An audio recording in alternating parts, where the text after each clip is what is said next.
புதுசா ஒரு கட்சி ஆரம்பிச்சவர். அவரு படுத்துற கொடுமை இருக்கே, ஐயோ ஐயோ. கோட்டையில முதலமைச்சர் நாற்காலியில இவர் சைக்கிள்ல வந்து ஏறி போய் உட்காருவாராம். யாரியா? சினிமாவில் தான் நின்றுகிட்டு இருக்கிற சைக்கிளை அப்படியே ஓட்டுற மாதிரி காட்டுவாங்க. கேமராவில் பார்த்தா அண்ணன் சைக்கிளில் 80 கிலோமீட்டர் வேகத்தில் போயிட்டு இருக்காருடா அப்படிங்கிற மாதிரி சைக்கிள் போகுதான். நின்றுகிட்டு இருக்கிற சைக்கிளை ஓட்டி கொண்டிருக்கிற உனக்கே ஒரு வருஷத்துல முதலமைச்சரானா, இதுல மேடையில இங்கிலீஷ் கொட்டேஷன் வேற. Few words from William Blake. Men may come, men may go, but I go on forever. I want to conclude my speech with a quotation by William Blake. Men may come, men may go, but I will go on forever. முட்டா பேருங்க 2000 பேரும் கை தட்டுறாங்க. அது William Blake சொன்னதில்லை. William Blake quotation. அந்த quotation Alfred Tennyson என்பவர் எழுதிய வாக்கியம். உண்மையிலே அந்த கட்சி தலைவரை பார்த்தா மண்டபத்தில் எழுதி கொடுத்ததை வாசித்து கேவலப்பட்டு போய் நிற்கிறார். இதுல இங்கிலீஷ் வேற. I am called the Periyar's quotation, Ambedkar's quotation, Anjali Ammal quotation. என்ன English? The mischiefs of the students are impurkable and unsahikable for the teachers. இங்கிலீஷையும் கொலை பண்ணி தமிழையும் கொலை பண்ணாத. நீ இருக்கிறது ஓலை கொட்டாயா, சும்மா நடக்கிறது தவளை கட்டாயா, மஜாவா இனிக்கிறிய பஞ்சு முட்டாயா, ஆமா பஞ்சு முட்டாயா, சோஜாவா இடுக்கிறிய ஓமடியில் சாஞ்சி, தாஜாவா படுக்கிறேன் வாட்டர் பாக்கெட்டு மூஞ்சி. அவன் இத்த தண்டி புளி மூட்டை ராமசாமி மாதிரி இருக்கான். ஆட்டோவில் உட்காந்தா ஒரு ஆட்டோ முழுதும் இருக்கான். அவன் இருக்கான்னு நம்பி அதில் பொட்டு வச்சு கன்னத்தில் வேற ஒத்திக்கிறது. சுமங்கலியா இருப்பது ஒரு பெண்ணுக்கு. ஏன் முதல்ல மன்னராட்சினா என்ன, மக்களாட்சினா என்னன்னு படிச்சுட்டு வந்து பேசுங்க ஐயா. காஞ்சியிலே ஒரு புத்தன் பிறந்தான், மக்கள் கருணையினால் அவர் நெஞ்சில் நிறைந்தார். அண்ணா என்றெல்லோரும் அழைக்க வந்தார், 1000 தலைமுறை தழைக்க வந்தார். அண்ணா அண்ணா அண்ணா எங்கள் அன்பின் தெய்வம் அண்ணா. கள்ளக்குடி கொண்ட கருணாநிதி வாழ்கவே, மக்கள் உள்ளம் குடி கொண்ட உண்மை தலைவர் வாழ்கவே. கள்ளக்குடி கொண்ட கருணாநிதி வாழ்கவே. ஸ்டாலின் நம்ம ஸ்டாலின், நம் கழகம் காக்கும் ஸ்டாலின், கலைஞர் படைக்கு தளபதி, நல்ல இதயங்களுக்கு அதிபதி. ஸ்டாலின் நம்ம ஸ்டாலின், நம் தமிழக முதல்வர் ஸ்டாலின். அவசரப்பட்டு கைதீட்டிராதீங்க, இன்னும் ஒரு பாட்டு இருக்கு. கருப்பு சிவப்பு படையின் வீரன், களத்தை வெல்லும் துணிச்சல்காரன், காலம் கொடுத்த கடமை வீரன், ஞாலம் புகழும் கலைஞர் பேரன். திருக்குவளை வழியில் வந்த தமிழ் குருதி, நம் திராவிடர்க்கு தலைமை தாங்கும் உதயநிதி. திருக்குவளை வழியில் வந்த தமிழ் குருதி, நம் திராவிடர்க்கு தலைமை தாங்கும் உதயநிதி. வரலாற்று சிறப்புமிக்க சென்னை கிழக்கு மாவட்டம் 58 வட்ட திராவிட முன்னேற்ற கழகம் எழும்பூர் தெற்கு பகுதி சார்பாக இன்று நடைபெற்று கொண்டிருக்கும் 42வது நிகழ்ச்சி மகிழ்வே மக்கள் கண்டது, மாநிலம் உயர்ந்து நின்றது என்ற அருமையான தலைப்போடு இந்த நிகழ்ச்சியை வெற்றிகரமாக நடத்தி தலைமை தாங்கி நடத்தி கொண்டிருக்கக்கூடிய அன்பு தம்பி வழக்கறிஞர் பாபு என்ற சந்திரசேகரன். பாபுங்கிற வார்த்தை எல்லாரும் ரொம்ப செல்லமாக யாரை கூப்பிட்றோமோ அவங்கள தான் பாபும்பாங்க. ஒரு வீட்டில் ரொம்ப வருஷம் கழித்து ஒரு ஆம்பளை பிள்ளை பிறந்துச்சுன்னா பாபு, செல்ல பாபு, தங்க பாபு அப்படின்ட்டு அந்த பாபுங்கிற வார்த்தை ஒரு பாசத்திற்குரிய வார்த்தை. அதனால் இந்த கூட்டத்தை வெற்றிகரமான கூட்டமாக நடத்தியிருக்காருங்கிறது எதை காட்டுதுன்னா, தொடக்கி வைத்த அமைப்பு செயலாளர் எங்கள் அன்பிற்கும் மரியாதைக்கும் உரிய அருமை அண்ணன் சட்டத்துறையினுடைய பாதுகாவலர் அருமை அண்ணன் RS பாரதி தொடக்கி வச்சுட்டு கிளம்பி போயிட்டார்.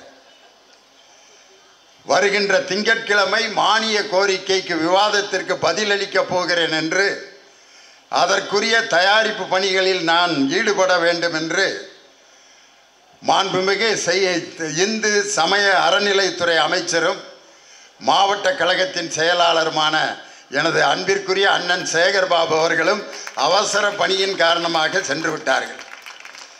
எனக்கு முன்னாடி பேசின ராமலிங்க ஐயாவும் பரப்பிட்டார். நாளைக்கு திருச்சிக்கு போனேன் இல்லையா நீ?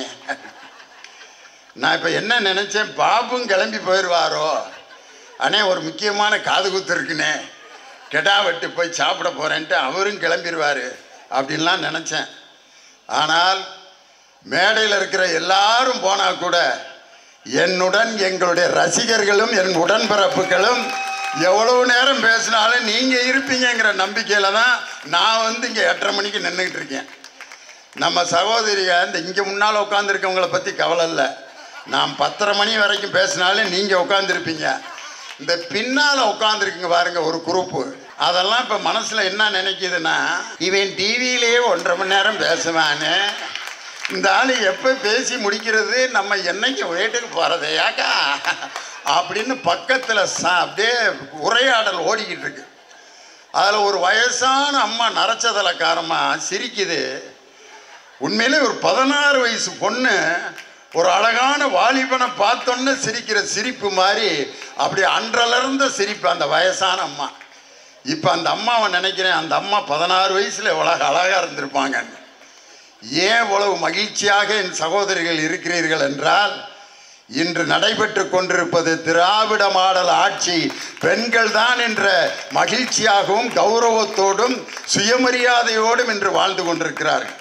இந்த அருமையான நிகழ்ச்சிக்கு வருகை தந்து சிறப்பு செய்து கொண்டிருக்கக்கூடிய அன்பிற்கும் மரியாதைக்கும் உரிய எழும்பூர் தெற்கு பகுதி செயலாளர் சுதாகர், வடக்கு பகுதி செயலாளர் வேலு, மாவட்ட அவைத்தலைவர் எங்கள் அன்பிற்கும் மரியாதைக்கும் உரிய எங்களுக்கெல்லாம் வழிகாட்டி அருமை ஐயா ஏகப்பன் மற்றும் சுந்தர்ராஜன், KM நாதன், நிர்மலா தேவி, ராஜேஸ்வரி ஸ்ரீதர் உள்ளிட்ட எல்லோருக்கும் என்னுடைய வணக்கத்தை சொல்லி, எழும்பூர் தொகுதியினுடைய பொறுப்பாளர் எங்கள் அன்பிற்கும் மரியாதைக்கும் உரிய டாக்டர் யாழினி அவர்களுக்கு என்னுடைய சிறப்பான நன்றி.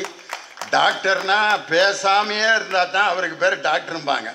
எந்த டாக்டர் பேசாமல் அப்படியே அமைதியாக வியாதியெல்லாம் கேட்குறாரோ அவர் தான் நல்ல டாக்டர். டாக்டர் ஐயா நெஞ்சு வலிக்குதுங்க ஐயா, 15 நாளாக வகுத்தால பேனாவை எடுத்து ஒரு 15 மாத்திரை எழுதி அப்படி சீட்டை கொடுத்து அப்படி காட்டினா அவர் தான் பெரிய டாக்டர். அப்படி டாக்டர்களுக்கு மத்தியில் நன்றாக மேடைகளிலும் தொலைக்காட்சி விவாதங்களிலும் பேசி கொண்டிருக்கக்கூடிய எங்கள் டாக்டர் யாழினி, அவங்க இந்த எழும்பூர் தொகுதியினுடைய பொறுப்பாளர். இந்த அருமையான நிகழ்ச்சியில் மிக சிறப்பாக எனக்கு முன்னால் உரையாற்றிய எங்கள் அன்பு தம்பி கோ பழனி, முனைவர் பட்டம் பெற்ற ஒரு அற்புதமான பேராசிரியர். ஒரு டாக்டர் பட்டம் பெற்றாலே சில பேர் இந்த நெஞ்சை உடைச்சிட்டு தான் அலைவேன். டாக்டர் பழனி வந்தால் என்னை கூப்பிட்றதுக்கு ஒருத்தன் கூட வரல இல்லையா, அந்த பந்தாவே இல்லை. மக்களோடு இறங்கி பேசுகின்ற ஒரு அற்புதமான பேச்சாளர் என்னுடைய அன்பு தம்பி பழனி. அதனால் அவருடைய கலைப்பயணம் மென்மேலும் சிறக்க ஒரு மூத்த கலைஞன் என்ற முறையில் அவரை அன்போடு நான் வாழ்த்த கடமைப்பட்டிருக்கிறேன். எனக்கு முன்னால் உரையாற்றி சென்றிருக்கக்கூடிய எங்கள் அன்பு அண்ணன் மரியாதைக்குரிய புலவர் ராமலிங்கம், எனக்கு முன்னால் உரையாற்றி எங்கள் திராவிட முன்னேற்ற கழகத்தின் கொள்கை பரப்பு துணை செயலாளர், 6 வயதில் திராவிட முன்னேற்ற கழகத்தின் மேடைகளிலே பேசிய ஒரு சிறுமியாக தொடங்கி இன்று வரை கொள்கை முழக்கத்தோடு பேசி வருகின்ற எங்கள் அருமை சகோதரி புதுக்கோட்டை விஜயா, எல்லாரும் பேசியாச்சு. உண்மையிலே ரொம்ப சந்தோஷமாக இருக்கு. இன்னைக்கு இந்த மேடையில் அவங்களும் கிளம்பி போயிடுவாங்களாக்குன்னு பயந்தேன். இன்று சென்னை மாநகரத்தினுடைய குயின் ராணியாக திகழ்ந்து கொண்டிருக்கக்கூடிய வணக்கத்திற்குரிய எங்கள் அன்பு மேயர் பிரியா ராஜன், அவங்க நடத்தின 2 நிகழ்ச்சியை நான் ரொம்ப ரசித்து பார்த்தேன். ஒன்று தமிழ் மகள், 3000 கல்லூரி மாணவிகளை ஒரே இடத்தில் அமர வைத்து அவர்களுக்கு இடையே பேச்சு போட்டிகளை நடத்தி 70 மாணவிகளை அதில் தேர்வு செய்து 17 மாணவிகளை மேலும் தேர்வு செய்து அவர்களை மேடையிலே பேச வைத்து அவர்களுக்கு தமிழ் மகள் என்ற விருதை கொடுத்த அற்புதமான நிகழ்ச்சியை நடத்திய நம்ம பிரியா ராஜனுக்கு எல்லாரும் ஒரு பலத்தை கைதட்டு கொடுங்க.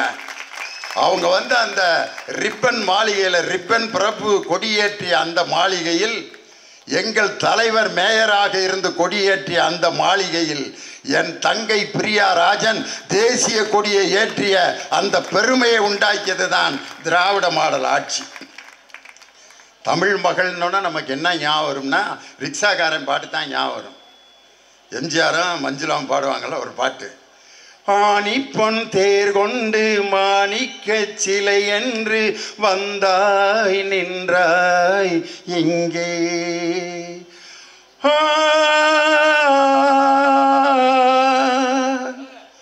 காணிக்கை பொருளாகும் காதல் என் உயிராகும் நெஞ்சை தந்தேன் அங்கே,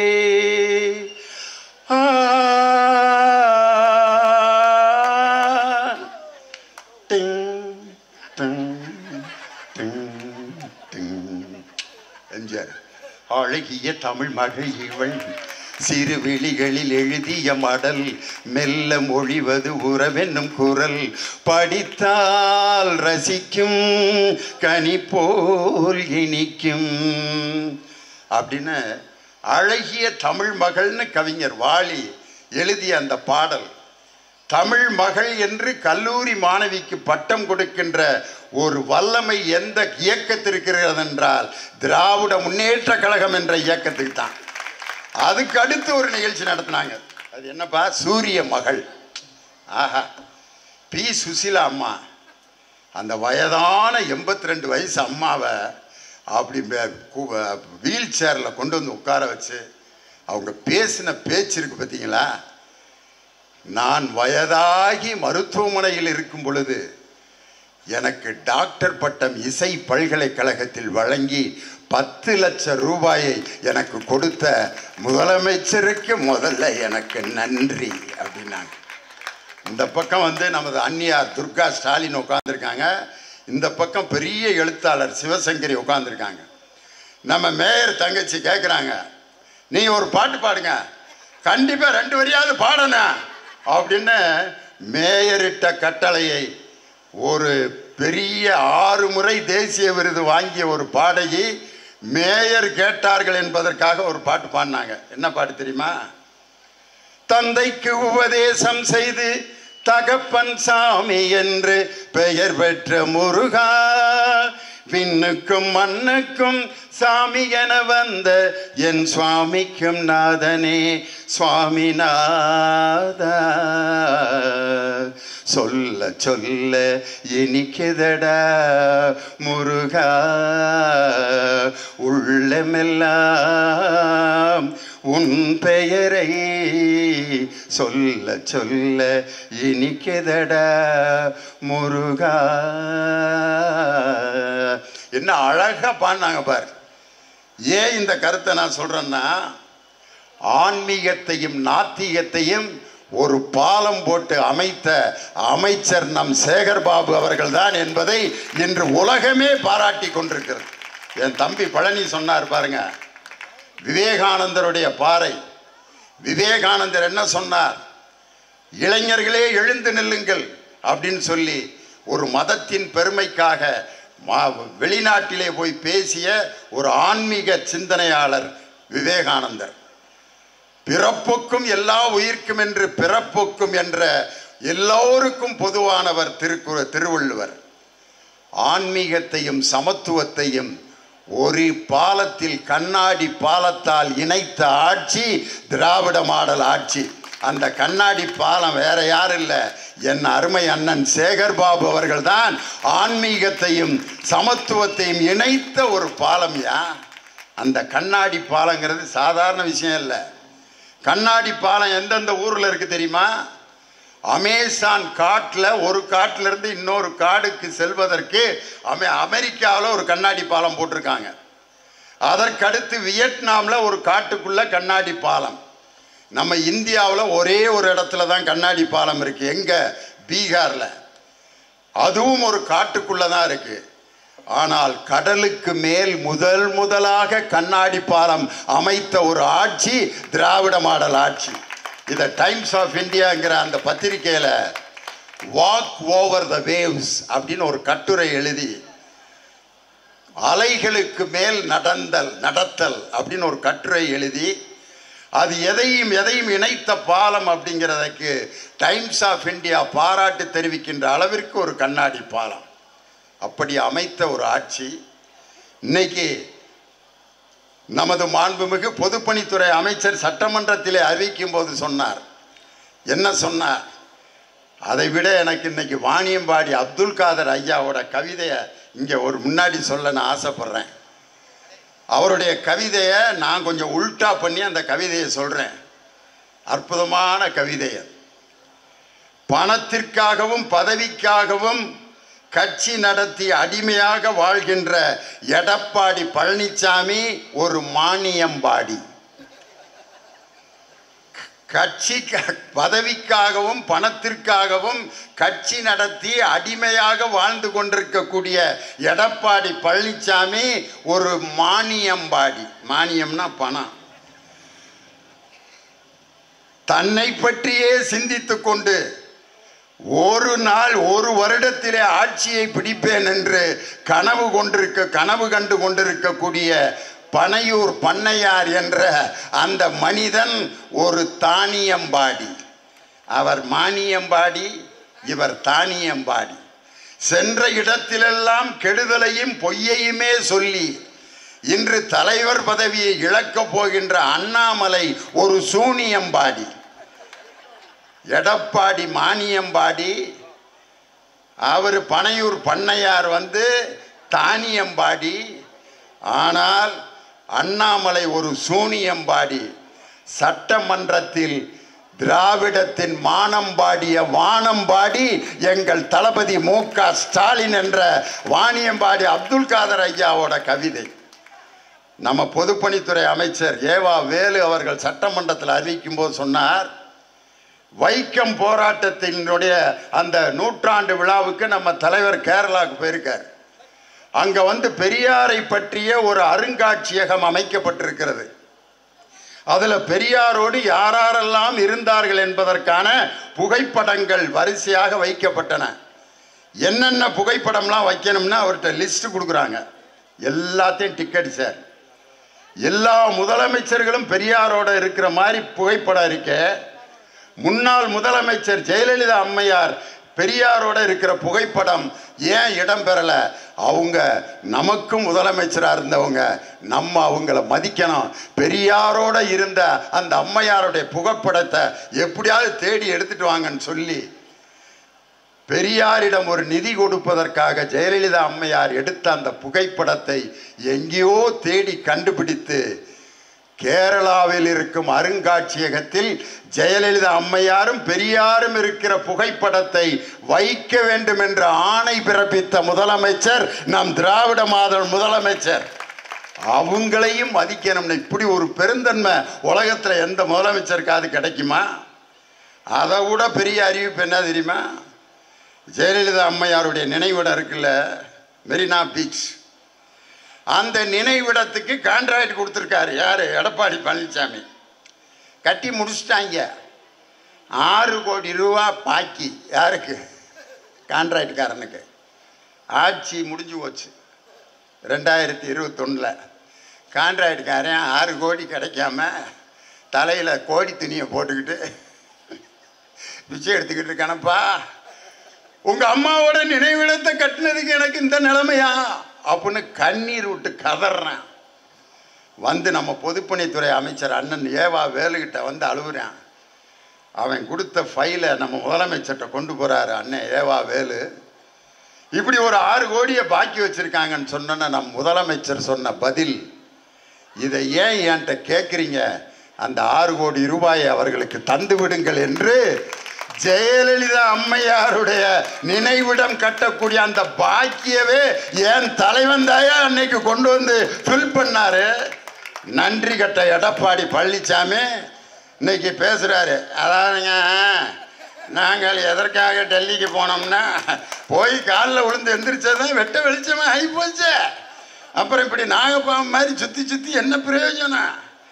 செங்கோட்டையன் தனியாக போய் பார்க்குறாரு, சிவி சண்முகம் போய் தனியாக பார்க்குறாரு. அதிமுக காரங்கெல்லாம் தலையில் துண்டை போட்டு எங்கடா போய் இதை முடிக்க போகிறாங்க, கொண்டு போய் இந்த கட்சியை எங்கே சேர்க்க போகிறாங்கன்னே தெரியலையேன்ட்டு மொழி விதிங்கி போய் கிடக்கிறாங்க. இன்னைக்கு அப்படிப்பட்ட ஒரு தலைவரின் கையில் திராவிட மாடல் ஆட்சி. இன்னைக்கு நம்ம சகோதரிகள் இருக்காங்களே, என் தம்பி பேசும்போது சொன்னாரே அம்மா அப்பாங்கிற வார்த்தை. தமிழில் மட்டும்தான் அம்மா அப்பாங்கிற வார்த்தை எவ்வளோ அழகான வார்த்தை பாருங்க. ஆங்கிறது உயிரெழுத்து, இம்ங்கிறது மெய்யெழுத்து, மாங்கிறது உயிர்மெய் எழுத்து. உயிர் என்ற ஆவையும் மெய் என்ற உடலையும் நமக்கு தந்து உயிர்மெய்யோடு நம்ம இந்த உலகத்திற்கு கொண்டு வந்தவள் அம்மா. அப்படிங்கிறதுனால தான் அம்மாங்கிற எழுத்து தமிழ்ல. அதே மாதிரி தான் அப்பா.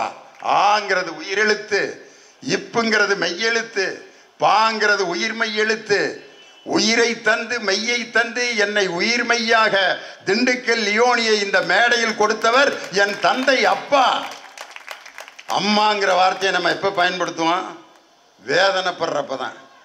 ஆப்ரேஷன் பண்ணி ஒருத்தன் ஆஸ்பத்திரியில் படுத்திருக்கேன், அம்மா அம்மா அம்மான்னு தான் அழுவானே ஒழிய எவ்வளவு பாசமாக இருந்தாலும் எவனாவது அவன் பொண்டாட்டி பேரை சொல்லி அழுதுருக்கானா? சரஸ்வதியே சரஸ்வதியே நரசம்மா வருது, அறுத்து போட்டு கிடந்தாலும் திமுரு நாட்டங்களை, என்னடா சரஸ்வதி? அந்த அம்மா பேரு சரஸ்வதி. அம்மான்னு கூப்பிட்டா அந்த வலி குறையும். அப்பாங்கிற வார்த்தையை எப்போ உச்சரிப்பான் தெரியுமா? வலி பிரச்சனைலாம் தீர்ந்து போறப்ப, வலியெல்லாம் குறைஞ்சோன்னா அப்பா நிம்மதியா இருக்க முடியாம. வலிகளும் பிரச்சனைகளும் தீரும்போது பயன்படுத்துகின்ற வார்த்தை அப்பா. இன்று தமிழக மக்களின் பிரச்சனைகளையும் வலிகளையும் தீர்த்த ஒரு முதலமைச்சர், அதனாலதான் அவரை அப்பான்னு கூப்பிடுறான். ஆனா சிவி சண்முகம் அப்பா அப்பா. நீங்க உங்க தலைவி அம்மான்னு கூப்பிட்டீங்களே, நாங்க ஏதாவது கேட்டோமா? எங்களுக்கு அம்மா இருக்கும்போது உங்க அம்மாவை எதுக்குடா நாங்க அம்மான்னு கூப்பிடணும் அப்படின்னு நம்ம கேட்டோமா? நம்மளும் சேர்ந்தா அம்மா அம்மான்னு அது இப்போ போஸ்ட்லாம் பார்த்துக்கிட்டு இருந்தான். சரி, அந்த அம்மாவையாவது நிரந்தரமாக வச்சுருந்தீங்களா? அதுக்கப்புறம் ஒரு பச்சை சீலையை கட்டி இன்னொரு அம்மாவை உருவாக்கி சின்னம்மா அப்படின்னா அந்த அம்மா அவட எங்கே கிடக்குன்னே தெரியல. இப்போ அந்த அம்மாவோட காலில் உளுந்து முதலமைச்சரானவர் தான் எடப்பாடி பழனிசாமி. என் தலைவரை கை நீட்டி பேசுவதற்கு எந்த அருகதையும் இல்லை அவருக்கு. அந்த அம்மாவையாவது நிம்மதியாக வச்சுருந்தீங்களா? அவங்களுக்காவது துரோகம் பண்ணாமல் இருந்தீங்களா? அவங்களுக்கும் துரோகம். துரோகத்தின் மொத்த உருவமாக இருக்கும் எடப்பாடி பழனிசாமி. இன்னைக்கு அவர் பேசுகிறார், எங்களுடைய தலைவருடைய ஆட்சி 2026 முடிய போகுதான், இவர் தலைமையிலான அதிமுக ஆட்சி 2026 மலரப்போகிறது அப்படின்ட்டு இவங்க போஸ்ட். புரட்சி தமிழன் எடப்பாடி பழனிசாமி 2026 ஆட்சி அமைப்பார். எம்ஜிஆர் மாதிரி தொப்பி வச்சு கூலிங் கிளாஸ் போட்டு விட்டுருக்காங்க. எம்ஜிஆர் கல்லறையிலிருந்து அழுதுகிட்டு இருக்காரு. ஏண்டா என் உருவத்தை இப்படி அசிங்கப்படுத்துறீங்க? அந்த வெள்ள தொப்பியும் கூலிங் கிளாஸ் அவர் ஒருத்தருக்கு தாயா நல்லா இருக்கான். நீ இந்த விருக்கு போட்டு எங்க தலைவர் மஞ்சள் துண்டா போட்டு உட்காந்துருக்காரு, இல்ல கூலிங் கிளாஸ் போட்டு உட்காந்துருக்காரா? அந்த மாதிரி இன்னொருவரை பார்த்து காப்பி அடிச்சு வேஷம் போடுற தலைவர் எங்கள் தலைவர் அல்ல. தலைவர் முத்தமிழறிஞரின் செயலை பின்பற்றுவாரே ஒழிய அவருடைய மஞ்சள் துண்டையும் கூலிங் கிளாஸையும் போட்டுக்கிட்டு நாடகம் போடுபவர் என் தலைவர் அல்ல. வெள்ளை தொப்பியை வச்சு கூலிங் கிளாஸ். இதில் எம்ஜிஆருடைய பிறந்தநாள் நேரம் ஆகி போச்சா? எம்ஜிஆருடைய பிறந்தநாள் நடத்துகிறாங்க. அப்போ உட்காந்து அதிமுகவோட பகுதி செயலாளர் நம்ம பாபு மாதிரி ஒரு பகுதி செயலாளர் டாய் மைசெட்டுக்காரன்ட்ட எம்ஜிஆர் பாட்டை தவிர வேறு எதுவும் போடக்கூடாதா? சரிண்ணே, எம்ஜிஆர் பாட்டு மட்டும்தான். அப்புறம் நீங்கள் கூப்பிட்ருக்கீங்க, எம்ஜிஆர் பாட்டை வேறு பாட்டு எடுத்துகிட்டு வருவான். போடுறா முத பாட்டு காலைல 6 மணிக்கு சீடியை போடுறேன். உதய சூரியனின் பார்வையிலே உலகம் விழித்து கொண்ட வேளையிலே இமயத்தில் இருக்கும் குளிர்கா மூஞ்சி முகரையன் எம்ஜிஆர் பாட்டு தாயா அன்பே வாழ முதல்ல இந்த பாட்டு உதயசூரியன் பாடியிருக்காரு. அப்போ பாடினாரு. அதுக்கு என்ன சொல்ற? உதயசூரியன் கருப்பு சோப்பு எதுவும் வரக்கூடாது. அப்படி பாட்டா எடுத்து போடுறேன். அடியிலேருந்து ஒரு சீடி எடுத்து போடுறேன். என்ன பாட்டு தெரியுமா? உயர்ந்தவர் என்ன தாழ்ந்தவர் என்ன, உடல் மட்டுமே கருப்பு, அவர் உதிரம் எங்கும் சிவப்பு. ஒரு வழி நடந்தால் உயர்ந்தவர் ஆவார், பல வழி கடந்தால் தாழ்ந்தவர் ஆவார். எத்தனை பெரிய மனித கருப்பு சிவப்பு வேற சீடியா இல்லையா அவன்கிட்ட? ஒரு சின்ன பையனை கூப்பிட்டு நீ எடுறா ஒரு சீடியா அப்படின்னு அவன் கலைச்சி போட்டு ஒரு சீடி எடுத்தான். என்ன பாட்டு தெரியுமா? நீ கடவுளை பார்த்தது கிடையாது, அவன் கருப்பா சிவப்பா தெரியாது, இறைவன் ஒருவன் இருக்கின்றான், இந்த ஏழையின் உழைப்பில் சிரிக்கின்றான்.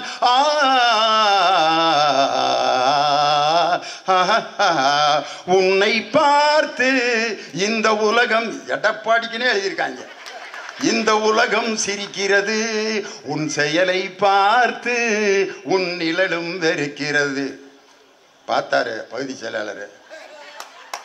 நான் வீட்டில இருந்து ஒரு சீடி எடுத்துட்டு வரேன்டா அப்படின்ட்டு போய் அவன் ஒரு 2 சீடி எடுத்துட்டு வந்தான். எம்ஜிஆர் கொள்கை பாடல் அதை போட்டேன். என்ன பாட்டு தெரியுமா? போடுறேன். கொள்கை பாட்டு வேணாம், அதில் ஏதாவது வருது. காதல் பாட்டில் போடுறேன் அப்படின்னு எம்ஜிஆர் காதல் பாடல்கள் சீடியை போட்டோன்னே என்ன பாட்டு வந்துச்சு தெரியுமா? கூந்தல் கருப்பு, ஆஹா குங்குமம் சிவப்பு, ஓஹோ. சம்பளம் கிடையாது அவனுக்கு, கல்யாணம் பண்ணதுக்குன்னே மெய்சிட்டி போட வந்திருக்கியா நீ ராஸ்கல். நான் வேற மைசூர்காரனை பார்க்குறேன்டான்ட்டு போய் சைக்கிள் எடுத்துகிட்டு போய் 4-5 சீடியை அவனே கை காசு கொடுத்து வாங்கிட்டு வர்றேன்.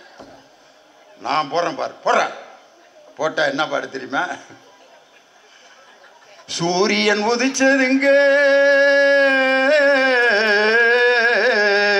சூரியன் உதிச்சதுங்க, இங்கே காரிருள் மறைஞ்சதுங்க, சரித்திரம் மாறுதுங்க, எல்லாம் சரியா போகுமுங்க. தலையில துண்டை போட்டேன். ஃபைனலா ஒரு பாட்டுறா, டேய் எனக்காக வேற ஏதாவது பாட்டு போடுறா, நம்ம சின்ன வர்ற மாதிரி ஏதாவது ஒரு பாட்டு எடுத்து போடுறா. எடுத்து போட்டா லாஸ்ட் ஃபைனல் சாங். 1000 கைகள் மறைத்து நின்றாலும் ஆதவன் மறைவதில்லை, ஆணைகளிட்டே யார் தடுத்தாலும் அலைகடல் ஓய்வதில்லை. ஆடிவா ஆடிவா கூட்டமே வந்து சேர்பாபு முன்னிலையில் திமுக சாண்டாங்க. நம்ம தலைவரே இப்படி பாடியிருக்காரா, எதுக்குடா அந்த ஈன கட்சியில் போய் நம்ம இருந்துக்கிட்டு.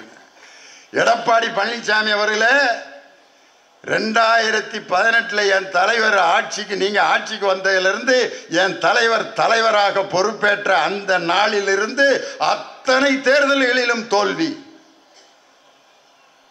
உள்ளாட்சி தேர்தலில் முட்டை, அடுத்த உள்ளாட்சி தேர்தலில் முட்டை, அடுத்து 2019 பாராளுமன்ற தேர்தலிலும் முட்டை, அதற்கு அடுத்து 22 தொகுதிகளில் இடைத்தேர்தலிலும் முட்டை, 2021 சட்டமன்ற தேர்தலிலும் முட்டை, 2026 எப்படியா 100 மார்க்கு வரும்? ஏயா என்ன கிறுக்கனா நாங்கள்லாம்? இதுக்காகத்தான் கூட்டணி அமைப்பதற்காக அவர் டெல்லிக்கு படையெடுத்து போயிருக்கிறார். அந்த கூட்டணியை பார்த்தோன்னா என் தங்கச்சி புதுக்கோட்டை விஜயா சொன்ன மாதிரி எனக்கு ஒரு உதாரணம். ஒரு இலையும் ஒரு மண்ணாங்கட்டியும் கூட்டணி பேச்சுவார்த்தை. மழை பெஞ்சா நான் கரைஞ்சிருவேன், அதனால நான் கீழே போயிடுறேன், நீ இலை என் மேலே மூடிக்க. சரி, மழை பெஞ்சா உன்னைய நான் காப்பாற்றிக்கிறேன், காத்தடிச்சா நீ ரிவர்ஸில் வந்துடு.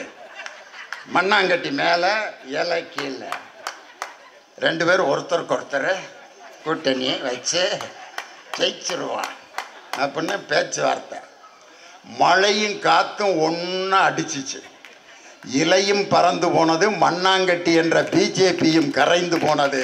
எங்கள் திராவிட முன்னேற்ற கழகம் 234 தொகுதிகளிலும் வெற்றி பெறும். யாரை பார்த்து யாரு புதுசா ஒரு கட்சி ஆரம்பிச்சவர், அவரு படுத்துற கொடுமை இருக்கே, ஐயோ ஐயோ. மியூசிக்கல் சேர்ல ஓடுறப்ப கூட நடுவில் இருக்க சேர்ல முதல்ல போய் அவனால உட்கார முடியுமா? ஒரு ரவுண்ட் அடிப்பாங்க, 10 சேர் போட்டிருப்பேன், அதில் போய் ஒரு உட்காந்துருப்பேன், மீதி உட்காராதவங்கெல்லாம் பா வெளியே. அந்த 10 சேரில் 4 சேர் எடுத்துருவாங்க, 6 சேர் தான் இருக்கும், சுற்றி ஓடுவாங்க. அதில் 15 பேர் இருப்பேன், 6 பேர் உட்காருவேன், மீதி பேர் ஓடு 3 சேர் வச்சுருப்பேன், சுற்றி ஓடுவாங்க. 2 சேரு, அப்புறம் 1 சேரு. அந்த மியூசிக்கல் சேர்லயே நடுவில் உட்கார்ற ஒரு சேர்ல உட்கார்றதுக்கு 50 ரவுண்ட் அடிக்க வேண்டியிருக்கு. கோட்டையில முதலமைச்சர் நாற்காலியில இவர் சைக்கிள்ல வந்து ஏறி போய் உட்காருவாராம். யாரியா சினிமாவில் தான் நின்றுகிட்டு இருக்கிற சைக்கிளை அப்படியே ஓட்டுற மாதிரி காட்டுவாங்க. கேமராவில் பார்த்தா அண்ணன் சைக்கிளில் 80 கிலோமீட்டர் வேகத்தில் போயிட்டு இருக்காருடா அப்படிங்கிற மாதிரி சைக்கிள் போகுதான். இங்கேருந்து ஹைதராபாத் போவாங்க சைக்கிளில், எதுக்கு? சினிமாவில். ஆனால் நின்றுக்கிட்டு இருக்கிறதுல தான் ஓட்டிக்கிட்டு இருப்பார். நின்றுக்கிட்டு இருக்கிற சைக்கிளை ஓட்டி கொண்டிருக்கிற உனக்கே ஒரு வருஷத்தில் முதலமைச்சரானா 75 ஆண்டுகள் மக்களோடு மக்களாக போராடி அவர்களுடைய கஷ்ட நஷ்டத்தில் வாழ்ந்த இயக்கம்யா. இதில் மேடையில் இங்கிலீஷ் கொட்டேஷன் வேற. I want to conclude my speech with a quotation by William Fleck. Men may come, men may go, but I will go on forever. முட்டா பேருங்க 2000 பேரும் கை தட்டுறாங்க. அது வில்லியம் ஃபிளேக் சொன்னதில்லை. இது எப்படி இருக்குன்னா, அகர முதல எழுத்தெல்லாம் ஆதிபகவன் முதற்றே உலகு என்று சேக்கிலார் அவர்கள் கம்பராமாயணத்தில் எழுதியிருக்கிறாரே அப்படின்னு நீங்க என்ன நினைப்பீங்க? சேக்கிலாரை பத்தியும் தெரியல, கம்பராமாயணத்தை பத்தியும் தெரியல, திருக்குறளை பத்தியும் தெரியல, இதுல இருந்தே எழுதி கொடுத்துட்டு வந்ததுங்கிறது தெரியுதா? சொந்தமா பேச தெரியல. இங்க வேற என் கையில ஒரு பேப்பர் இல்லை. திராவிட முன்னேற்ற கழகத்துக்காரன் 5 மணி நேரம் கொடுத்தாலும் திராவிடத்தை பற்றி பேசிக்கிட்டே இருப்போம்யா. எழுதி கொடுத்துட்டு வந்ததுங்கிற தெரியுதா? William Fleck quotation. அந்த கொட்டேஷன் ஆல்ஃபிரட் டென்னிசன் என்பவர் எழுதிய வாக்கியம். அதை கூட ஒழுங்கா படிச்சுட்டு வராம எழுதி கொடுத்ததை வந்து வாசித்துட்டு நம்மள்கிட்ட இந்த திருவிளையாடல நாயேசு தருமி புலவர் எழுதிட்டு வந்து கவிதையை கொண்டு வந்து நான் ராஜாட்ட கொடுப்பார்ல, பார்வேண்டே என்னை பார்வேண்டே, இங்கே கவிதையை உங்கள் கவிதையை வாசியுங்கள் அப்படிம்பாரு. யாரு? பாண்டியன் மன்னன். கொங்குதேர் வாக்க அஞ்சரை தும்பே காமம் செப்பாதே கண்டதே மொழிமா பயிரியது கையில் அழியதும் உழவா நீ அறியும் பூவே. ஆஹா, அற்புதமான கவிதை. என் சந்தேகத்தை தீர்த்து வைக்கும் தருவியினுடைய பாடல் எனக்கு மிகவும் பிடித்திருக்கிறது. இதோ பொற்காசுகள். பக்கத்தில் நம்பால் யாரு? நக்கீரன். மன்னா சற்று பொறும், புலவரே இப்படி வாரும். வரமாட்டேன், பரிசை வாங்கி கொண்டு பிறகு வருகிறேன். வாரும் ஐயா. பாட்டை எழுதியது நீர்தானே? நான் தான். இப்போ நான் மண்டபத்தில் யாராவது எழுதி கொடுத்ததையா வாங்கிட்டு வந்து பேசுகிறேன்னு. உண்மையிலே அந்த கட்சி தலைவரை பார்த்தா மண்டபத்தில் எழுதி கொடுத்ததை வாசித்து கேவலப்பட்டு போய் நிற்கிறார். இதில் இங்கிலீஷ் வேற. I am called the Periyar's quotation, Ambedkar's quotation, Anjali Ammal's quotation. என்ன இங்கிலீஷு? இப்படித்தான் ஆங்கிலத்திலேயும் இந்த இதெல்லாம் இந்த இங்கிலீஷும் சேர்த்து இல்லாமல் ஒருத்தன் மேடையில் ஏட்ட பரிச்சை பேசினான். இங்கிலீஷில் மனப்பாடம் பண்ணிட்டு வந்துட்டான். கிளாஸ் ரூமை பற்றி ஒரு 5 வரி பேசுகிறான்னா வந்து பேசுகிறான். The classroom is the fundamental unit of your school. But the mischiefs of the students are impurkable and unsahikable for the teachers. English வார்த்தை அப்படியே பார்த்தாரு.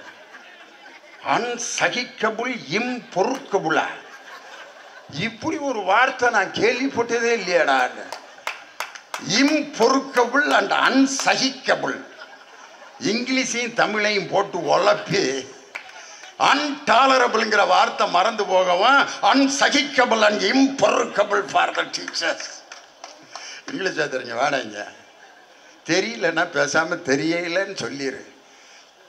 இங்கிலீஷையும் கொலை பண்ணி தமிழையும் கொலை பண்ணாத என்று நான் கேட்கிறேன். ஒரு கட்சி ஆட்சிக்கு வர வேண்டும் என்பதற்காக அரசியலில் ஈடுபடலாமா வேண்டாமா என்று அண்ணா அவர்கள் திராவிட முன்னேற்ற கழகத்தில் ஒரு பெட்டியை வைத்து அரசியலில் தேர்தலில் நிற்கலாம்ங்கிறவங்க ஓட்டு போடுங்க, தேர்தலில் நிற்க வேண்டாம்ங்கிறவங்க ஓட்டு போடுங்கன்னு சொன்னோன்னே நிற்கலாம் என்று அதிகமாக ஓட்டு போட்டதால் தேர்தலில் நின்ற ஒரு சமூக இயக்கம் திராவிட முன்னேற்ற கழகம். சும்மா இன்னைக்கு நேற்று வந்துட்டு என்ன பேச்சு. ஆனால் எங்களுடைய தலைவருடைய ஆட்சி, எங்கள் சகோதரிகள் உட்கார்ந்துருக்காங்க. ஒரே ஒரு பாயிண்ட் முடிச்சிடறேன். பெண்கள் பெரும்பாலும் எதுக்கு ரொம்ப சந்தோஷப்படுவாங்கன்னா, அழகாக இருக்கீங்கன்னு சொன்னால் ரொம்ப சந்தோஷப்படுவாங்க. அம்மா நீ ரொம்ப அழகாக இருக்கு அப்படிலாம் போங்க, நீங்கள் அழகு. அதனால தான் சினிமாவில் அழகை பற்றிய பாட்டெலாம் ரொம்ப அருமையாக இருக்கும். அடி என்னடி ராக்கம்மா பல்லாக்கு நெளிப்பு என் நெஞ்சு குலுங்குதடி, சிறு கண்ணாடி மூக்குத்தி மாணிக்க சிவப்பு மச்சான இழுக்குதடி. கிராமத்துக்காரி எம்ஜிஆர் உலகம் சுற்றுவாளி பண்ணல. நிலவு ஒரு பெண்ணாகி உலவுகின்ற அழகோ, நீரலைகள் இடமாறி நீந்துகின்ற குழலோ. நார்த் மெட்ராஸ்கார ஒருத்தன் தேவான்யம் பாடுவார். அண்ணா நகர் ஆண்டாலு ஐயா வர்றான் கோபாலு, ஐசிஎஃப்ல எடுக்கிறான்டா தண்டாலு. ராயப்பேட்டை நர்ஸு பேரு மேரி, நான் வாங்கி கொடுத்தேன் அரபு நாட்டு சாரி. கேள்விப்பட்டேன் மாமன் பேரு மாறி, ஒண்டி தோப்பு மாறி. நான் ஜகா வாங்கி சொல்லி புட்டேன் sorry, I am very sorry. தந்தானே தந்தானே தந்தான குயிலே. தேவான இன்னொரு பாட்டு தேவான பின்னி படல் எடுத்திருப்பார். சுண்ட கஞ்சி சோறுடா சுரும்பு கருவாடுடா வாழ மீனு காலுடா வர்ற ஸ்டைல பாருடா சலோமியா.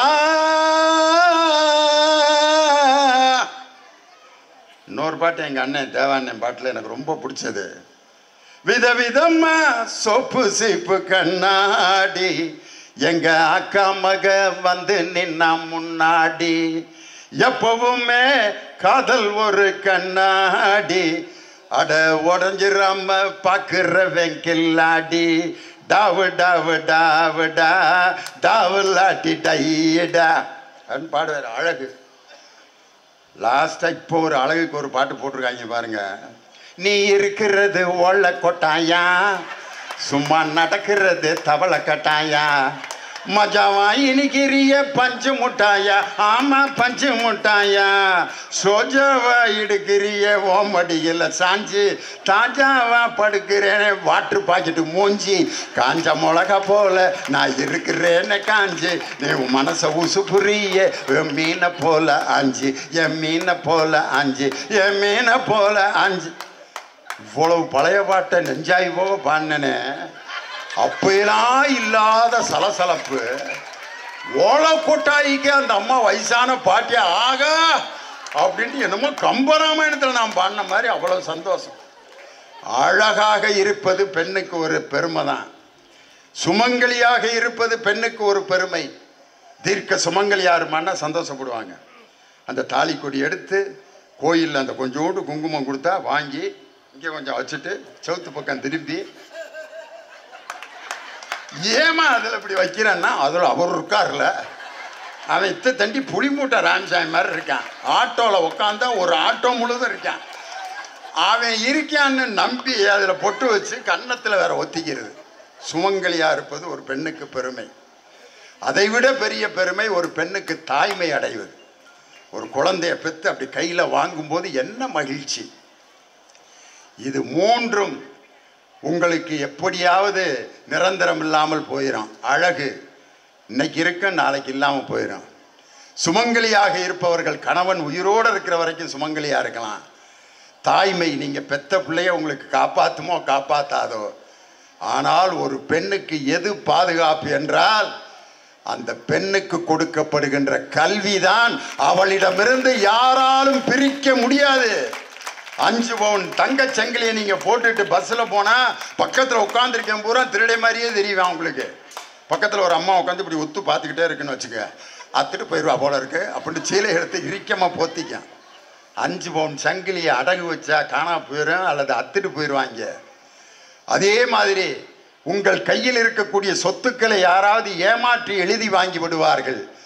ஆனால் உங்களுக்கு கொடுக்கப்பட்ட கல்வியை எந்த திருடனாலும் பறிக்க முடியாது.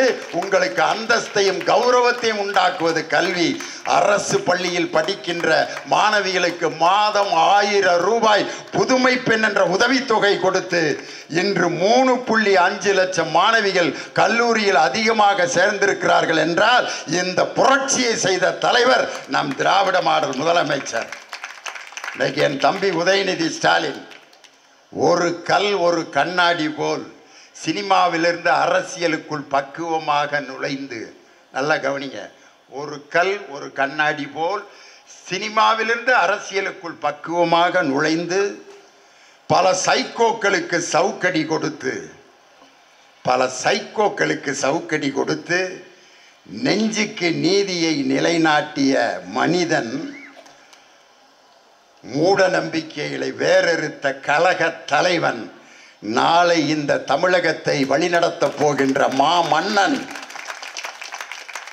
இந்த குரூப்பை பார்த்துட்டு மன்னர் ஆட்சி ஒருத்தர், எந்த மன்னரியா சேப்பாக்கம் திருவல்லிக்கேணி தொகுதியில் போட்டி போடுவார், எலெக்ஷனில் நிற்பாரா இளவரசர்? எலெக்ஷனில் நின்று மக்களால் தேர்ந்தெடுக்கப்பட்ட சட்டமன்ற உறுப்பினர் என் தம்பி உதயநிதி ஸ்டாலின். ஒவ்வொரு சட்டமன்ற உறுப்பினரான பிறகு அந்த தொகுதியில் இருக்க கழிவறை கூட உள்ள போய் பார்த்து ஒவ்வொரு இடத்திலும் மக்களுக்கான அனைத்து பணிகளையும் நேரடியாக களத்தில் இறங்கிய ஒரு அற்புதமான தலைவன் இல்லையா என் தம்பி? 234 தொகுதிகளிலும் மக்களோட இறங்கி பிரச்சாரம் பண்ண ஒரு குரூப்பை பார்த்துட்டு, ஒரு கட்சியை பார்த்து மன்னராட்சி. என் தலைவன் திராவிட முன்னேற்ற கழகத்தை வழிநடத்திய திராவிட முன்னேற்ற கழகத்தின் தானை தலைவர் டாக்டர் கலைஞர் தான் சம்பாதித்து உருவாக்கிய கோபாலபுரம் வீட்டை மருத்துவமனைக்கு எழுதி கொடுத்திருக்காரியா? எந்த ராஜாவாது தன்னுடைய அரண்மனையை ஆஸ்பத்திரிக்கு எழுதி கொடுப்பானா? இன்னைக்கு அந்த புது கட்சி தலைவரை கேட்குறேன், பாடநூல் கழகத்தில் நிறைய புஸ்தகம் இருக்கு. 5ஆம் கிளாஸ் ஹிஸ்டரி புஸ்தகத்தில் மன்னராட்சி என்றால் என்ன, மக்களாட்சி என்றால் என்னன்னு புஸ்தகம் இருக்கு. நான் கொண்டு வந்து உங்க கட்சிக்காரங்கள்ட்ட கொடுத்து தலைவரையும் பொதுச் செயலாளரையும் முதல்ல மன்னராட்சினா என்ன மக்களாட்சினா என்னன்னு படிச்சுட்டு வந்து பேசுங்க ஐயா. திராவிட முன்னேற்ற கழகத்தின் சாதாரண தொண்டன் கூட பாசிசத்தை பற்றி 1 மணி நேரம் பேசுவான். அப்படி பயிற்சி கொடுத்த இயக்கம் திராவிட முன்னேற்ற கழகம். வருகிற 2026 மக்களின் ஏகோபித்த ஆதரவுடன் 2026 ஆகஸ்ட் 15 அன்றும் சென்னை கோட்டையிலே கொடியேற்ற போவது நம் தளபதி மு.க. ஸ்டாலின். அதற்காக தொடர்ந்து உழைப்போம் என்று சொல்லி உங்களிடமிருந்து விடைபெறுகிறேன். நன்றி, வணக்கம். டாக்டர் கலைஞர், டாக்டர் கலைஞர், நல்லா சொல்லுங்க, டாக்டர் கலைஞர், திராவிட முன்னேற்ற கழகம், தமிழக முதல்வர் தளபதி ஸ்டாலின், இளைய தலைவர் உதயநிதி ஸ்டாலின், துணை முதலமைச்சர் உதயநிதி ஸ்டாலின்.